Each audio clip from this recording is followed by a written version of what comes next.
আমরা ছবিটা যখন করতে যাই তখন ভীষণ গরম ছিল, এবং গরমটা চলো মেনে নিলাম, কোনো অসুবিধা হচ্ছে না, যতটুকু হয় কাজ করছি। কিন্তু তার মাঝখানে যখন যেভাবে বৃষ্টি শুরু হলো, বাপ রে বাপ, মানে জাস্ট ভাবা যায় না। মানে বৃষ্টিটা এতটাই আমাদেরকে কঠিন করে দিল সহজ কাজটাকে।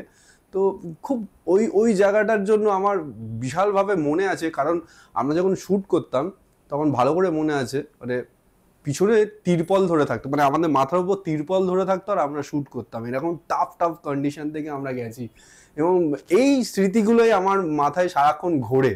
মানে আর ভালো লাগে যে মানে এর মধ্যে থেকেও যে আমরা এত ভালো ফুটেজ ক্যারি করতে পেরেছি, এবং এত ভালো একটা জিনিস গঠন করতে পেরেছি, এটা ভেবেই আমাদের খুব ভালো লাগে। মানে আর বিশেষ করে আমি আমার 100 দিতে পেরেছি কিনা জানি না, বাট আমি চেষ্টা করেছি ফুল, আমি যতটা পেরেছি আমি দিয়েছি প্রজেক্টটার জন্য, এবং সেখান থেকে দাঁড়িয়ে খুব ভালো লাগছে আমার।